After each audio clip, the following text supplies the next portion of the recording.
What's going on, All Access Lifers, and welcome back to another video. So in today's video, I'm actually going to be stepping into Brad's world and trying eye tracking technology with him. We're going to be having a back and forth conversation. So I'll be hooked up to an eye tracker, he's going to be hooked up to his eye tracker, and it's going to be the first time we've ever communicated this way. So we're going to be doing this at the end of the video, so make sure you guys stick around so you can see this hilarious conversation unfold.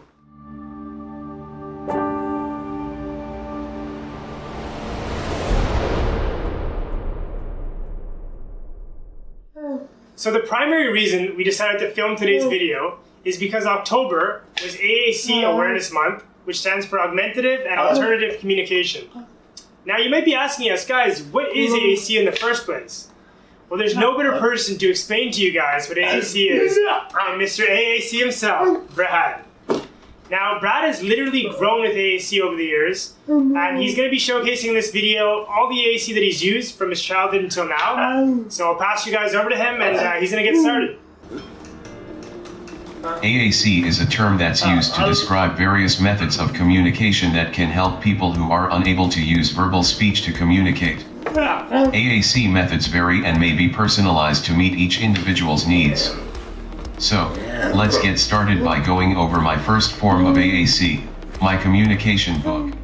So this is Brad's low-tech, symbol-based communication book. Brad used this form of communication as a child, and it was his entry into the world of AAC. He had a personalized communication book where someone would go over the options with him by pointing at the symbols, and then Brad would simply nod yes or no whenever he got to the symbol that he wanted. This mode of communication was a great intro into the world of AAC, but it definitely had his cons as well. It required someone to assist Brad at all times, so he wasn't able to be fully independent. And always having different people doing this form of communication meant that there was going to be some inconsistency, with some people being slower than others, or just having a harder time at reading Brad's facial cues. Brad also had some frequently used symbols attached to his tray for quick use, so things like bathroom or drink that he would say more often, he would just look at the area of his tray where the symbol was, and then the person who was working with him would know what Brad wanted. Hey guys, it's me Brad. As good as Danny is at commentating, I'll take over from here, since this device, the Dynavox, gave me a voice and was my first AAC communication device. When I was first introduced to the Dynavox, I was ecstatic. I was finally able to say what I wanted and say it independently. I didn't have to rely on anyone anymore. This was great because so many times I had something I wanted to say but couldn't since I didn't have someone to assist me. The Dynavox had software that was very similar to the communication books I was used to, but now it was me navigating them and speaking my own messages. I navigated the Dynavox using two head switches, located on the right and left side of my head. These switches allowed me to scroll through blocks of options and narrow it down to the symbol I wanted. I then had the ability to speak out my message when I was done. The Dynavox also came with its own issues, one of the major ones being that the wires from my head switches plugged directly in it, which meant I had wires running along my chair, which for me wasn't good since I have spastic cerebral palsy and I would often pull them out by accident. This was very nerve-wracking since if I pulled them out, the device stopped working, and this happened often. When social media started becoming very popular, I was eager to be a part of it, but wasn't able to join most of them since the Dynavox was primarily used for communication only. The next device I was introduced to was an iPad. I connected to it with Bluetooth, so this finally eliminated the wires running along my chair, which was a huge stress reliever. When Apple came out with an accessibility feature called Switch Control back when I was in grade 9, I was overwhelmed with happiness. This meant I had full control of an iPad, which meant I had access to all the apps and I could finally participate in the social media movement. Social media was a game changer for me. I often don't get the opportunity to speak to many of my classmates or friends on a regular basis, but social media allowed me to be on the same playing field as everyone else. My disability didn't define me on social media. I used social media just like anyone else, like Snapchat, Facebook Messenger, Instagram and much more. I could send messages, post status updates, upload pictures, and so much more. This really helped people see that I was just like a regular teenager. The iPad did have its disadvantages too, however. I was still using my head switches, which took a lot of time to make my selections, and some of the apps didn't work well with switch control, so I still had some limitations. Let me introduce you to my eye tracker. This amazing, and I mean amazing, piece of technology completely changed my life. I discovered eye tracking in 2017 and I was blown away. I was able to use a regular computer or tablet with my eyes. Using my eyes instead of head switches made a huge difference. I finally had access to everything anyone else using a computer had access to, and using my eyes to navigate literally made navigation feel like it was almost instant for me. I was completely blown away. I could now write essays for school in a fraction of the time, surf the web faster than ever, and use the same apps that I used with my iPad. The biggest thing that eye tracking has opened up for me is gaming. I finally could play modern-day video games that others were playing, but using my eyes to play instead of a mouse and keyboard. This gaming aspect opened up a whole new world for me. Never in my wildest dreams did I think I would be playing modern-day video games. My favorite moment I'll never forget is when I met Danny online in a video game for the first time ever. It was a surreal experience. I was freaking out. Now here is a short compilation of the things I've been able to do thanks to eye tracking.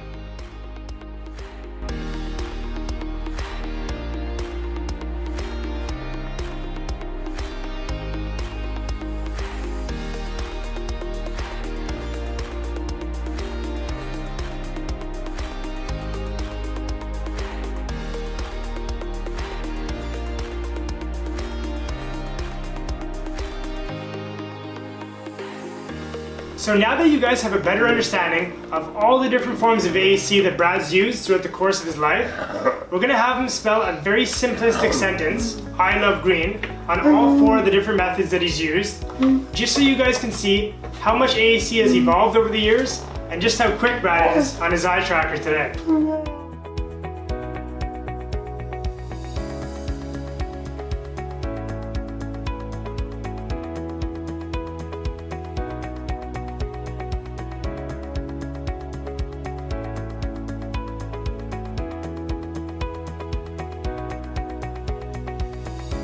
Brad loves green, everyone.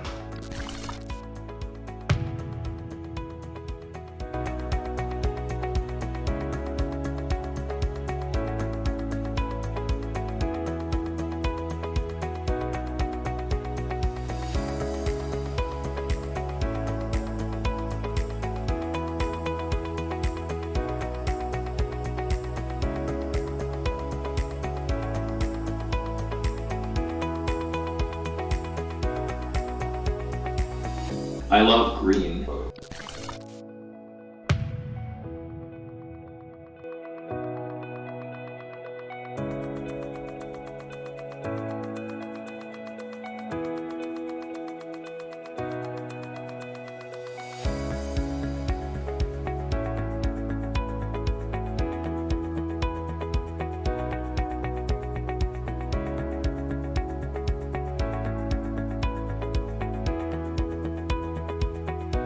I love green.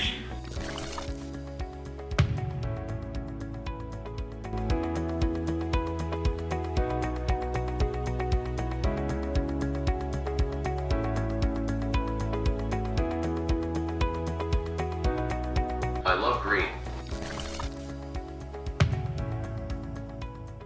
So here are the results displayed on a bar graph. And as you guys can see here, the eye tracker is in a league of its own. We're going to get into the fun part of the video now, where Brad and I have the back and forth conversation using our eye trackers. Enjoy. Hey, Hey Brad, how's it going? it's going good, how about you? I'm good, thanks. Wow, that was fast. What do you think about eye tracking?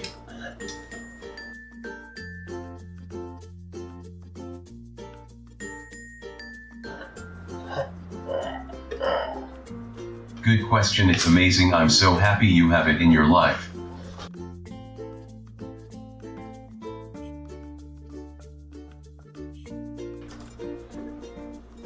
Yeah, it has opened up a whole new world for me. 100%. I'm so thankful for technology. Same. Same. Same. Same. Same.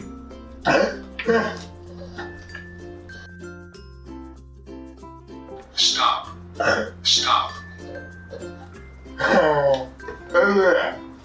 I'm faster than you.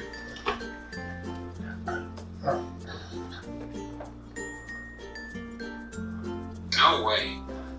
Yes. No way. Yes. No way. Yes. No one. No way. Yes. Come over here, I got a surprise for you. No. No. Goodbye. Okay, this was awesome, but it's time we conclude this. Sure thing. You want to do the outro? Thanks for watching. Be sure to hit subscribe, as well the bell, so you can be notified whenever we upload a new video. All access live out.